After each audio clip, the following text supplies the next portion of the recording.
परम पूज्य गुरुदेव को नमन। जीवन शोधन का राजमार्ग है त्याग प्राप्ति और प्रगति का नव चरण है। त्यागी जीवन है, त्याग जीवन का सारांश है। इसके बिना जीवन की परिकल्पना संभव नहीं है। त्याग जीवन का एक आवश्यक धर्म है। यह जीवन शोधन का राजमार्ग है। प्राप्ति और प्रगति का नव चरण है त्याग। यह अशुभ के स्थान पर शुभ की प्रतिष्ठा का नियम है। एक को छोड़ने पर ही दूसरे की प्राप्ति संभव होती है। रखा हुआ कदम उठाकर ही पथ पर आगे नवचरण धरा जा सकता है। पेट में अवशिष्ट तत्व का त्याग करने पर ही भोजन की रुचि होती है। शुद्ध वायु ग्रहण करने के लिए फेफड़ों में स्थित अशुद्ध वायु को छोड़ना पड़ता है। संग्रह करने से, पदार्थों को चिपकाए रहने से तो जीवन गति में विषमता पैदा हो जाती है। रुका हुआ पानी सड़ने लगता है। पेट यदि खाए हुए पदार्थों को अपने अंदर ही संग्रह करता रहे तो अनेकों बीमारियां पैदा होकर शरीर में भयानक उपद्रव पैदा कर देगी। हृदय रक्त की वितरण व्यवस्था में संग्रह बुद्धि से काम ले तो शरीर की चेतनता ही नष्ट हो जाएगी। त्याग बिना विकास, प्रगति, उन्नति का पथ प्रशस्त नहीं होता। जब तक हम किन्हीं पदार्थों, परिस्थितियों, यहाँ तक विचारों, भावनाओं में बंधे पड़े रहते हैं, तब तक अन्य विषयों की ओर हमारी गति ही नहीं होगी। इसलिए किसी वस्तु या विषय विशेष से बंधना, उसमें लिप्त रहना सर्वथा त्याज्य है। जो कुछ हमारे पास है, हम जो कुछ भी जानते हैं, उसे हम अपनी उन्नति का आधार बना सकते हैं। जिस सीढ़ी पर आप खड़े हैं उसका सहारा लेकर ऊपर उठ सकते हैं, लेकिन अंततः सीढ़ी हमें छोड़नी ही पड़ेगी। यह संभव है कि हम उस पर खड़े भी रहें और ऊपर भी पहुंच जाएं। जीवन की पगडंडी भी बड़ी लंबी है। संसार का क्षेत्र बड़ा विस्तृत है। आगे बढ़ने के लिए, प्राप्त करने के लिए हमें नित्य त्याग करना ही पड़ेगा। यहाँ कोई भी तो ऐसा धाम नहीं जहाँ पहुँचकर कह सकें कि बस हमारी यात्रा पूरी हो गई, अब यहाँ से हटना नहीं है। जब तक जीवन है, संसार है, तब तक हमें छोड़ना पड़ेगा। त्याग करते रहना होगा। इसलिए त्याग कीजिए मैं और मेरेपन का, ताकि हम परम सत्ता की अनुभूति कर सकें। जब तक मैं है, हम परमात्मा की विराट सत्ता की अनुभूति प्राप्त नहीं कर सकेंगे। मेरेपन के कारण वस्तुओं, पदार्थों, विषयों की सीमा से बाहर नहीं निकल सकेंगे। ऐसी स्थिति में हम विश्व चक्र की गति से पिछड़ जाएंगे, क्योंकि सारा संसार ही त्याग धर्म पर चल रहा है। अतः संग्रह और रोके रखने की वृत्ति हमारे लिए जीवन में संघर्ष पैदा कर देगी। यहाँ का धर्म है कि विश्व जीवन को गति देने के लिए कुछ न कुछ त्याग किया जाए। यदि आप चाहेंगे कि मैं नहीं दूंगा, मैं नहीं छोड़ूंगा, तो ऐसी स्थिति में विश्व प्रकृति के विरोध का सामना करना पड़ेगा और तब आपको विवश होकर एक पराजित योद्धा की तरह छोड़ना पड़ेगा। फिर क्यों न स्वेच्छा से त्याग करके विश्व क्रम में सहयोग दिया जाए। इससे दो लाभ होंगे। एक, स्वधर्म पालन करने का संतोष।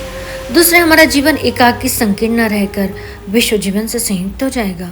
हम जीवन की उच्च भूमिकाओं में प्रवेश पा सकेंगे, क्योंकि त्याग एक को हटाकर दूसरे की प्रतिष्ठा का अवसर देता है। इसलिए मन, कर्म, वचन से अशुभ काम त्याग कीजिए। जिस तरह द्वार की किवाड़ों को खोलते ही सूर्य का प्रकाश सहज भवन को प्रकाशित कर देता है, उसी तरह जीवन से अशुद्ध तत्व को निकाल देने पर शुभ का उदय स्वतः ही हो जाता है। बुराइयों के छूटते ही अच्छाइयाँ स्वतः पैदा हो जाती हैं। क्रोध, ईर्ष्या, द्वेष, मोह, ममता, लोभ आदि बुराइयों के छूटने पर दया, प्रेम, करुणा, श्रद्धा, तितिक्षा, शम, दम आदि सात्विक तत्वों का उदय होने लगता है।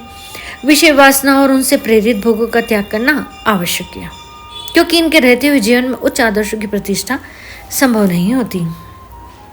इनके रहने से मनुष्य की शक्तियाँ अस्त व्यस्त एवं क्षीण हो जाती हैं। इनमें लिप्त रहने से आध्यात्मिक एवं भौतिक किसी भी क्षेत्र में ऐसी सफलता नहीं मिलती जिससे संतोष मिल सके। विषय भोगों का चिंतन जीवन में कई तरह की विषमताएं पैदा कर देता है।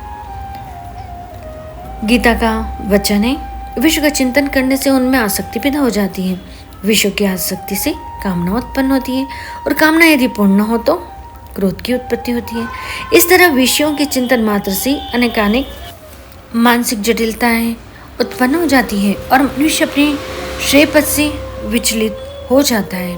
लिप्सा चाहे विषय भोगों की हो या धन दौलत की या पद प्रतिष्ठा की, उसे मानसिक और व्यावहारिक क्षेत्र से सर्वथा दूर करने का प्रयत्न किया जाए। मन में रहने वाली उस इच्छा एवं रुचि तक का भी त्याग न किया जाए जिनसे विषय भोगों की तृष्णा बढ़ती हो, जिनसे लोभ, मोह, अभिमान आदि को पोषण मिलता हो। स्वाद में आसक्ति उचित नहीं है। ऐसे भोजन का त्याग करना चाहिए जिससे स्वाद में आसक्ति बढ़ती हो, जिससे आलस्य प्रमाद बढ़ता हो, जो तामसी, बासी, गंदा और कुसंस्कारित हो, एवं जो ईमानदारी पूर्वक कमाई से प्राप्त नहीं हुआ हो। शुद्ध, सात्विक, ताजा, हल्का, पौष्टिक और परिश्रम की कमाई से प्राप्त हुआ भोजन ही शरीर को स्वस्थ ताजा रखता है। जीवन में वाणी का संयम भी आवश्यक है। वाणी से असत्य वचन, चापलूसी, परनिंदा, कटु भाषण, व्यर्थ वार्तालाप का त्याग करना चाहिए, क्योंकि ये अशुभ और अनैतिक है। इनसे जीवन में कलह, पश्चाताप, लड़ाई झगड़े, अशांति पैदा हो सकते हैं। परस्पर के संबंध खराब हो सकते हैं। अतः ऐसी वाणी का प्रयोग हमें नहीं करना चाहिए। उन सभी दृश्यों तथा प्रसंगों से भी दूर रहना चाहिए जिनसे दूषित मनोभावों, वासनाओं को पोषण मिलता हो। मनुष्य जो कुछ भी देखता है उसकी प्रतिक्रिया मन पर होती है, वह प्रबल हो उठती है और मनुष्य को वैसा ही करने की प्रेरणा देती है। किसी भी स्थिति में बुरे काम करना, बुरा सोचना, बुरा चाहना त्याज्य है। इतना ही नहीं, बुरा देखने और सुनने से दूर रहना भी अच्छा है। इस तरह जीवन के सभी क्षेत्रों से अशुभ, अपवित्र का त्याग करना चाहिए जिससे शुभ का उदय हो सके। कई बार हम लोग किन्हीं गलत प्रेरणा, उत्तेजनाओं से उत्तेजित मनोभाव में त्याग का विकृत रूप अपना लेते हैं तथा साधन, वस्तु अथवा अपनी जिम्मेदारियों और कर्तव्यों का त्याग करते हैं। कोई परिवार छोड़ देते हैं तो कोई वस्त्र या वस्तु विशेष का त्याग कर देते, लेकिन इनसे तो त्याग की आवश्यकता पूर्ण नहीं होती और नहीं ही उसकी परिभाषा सार्थक होती है। त्याग का मूलाधार मनुष्य की मनस्थिति है। इच्छा और कामनाओं का त्याग, अहंकार, स्पृहा, मोह, मनोभावों का त्याग ही सच्चा त्याग है।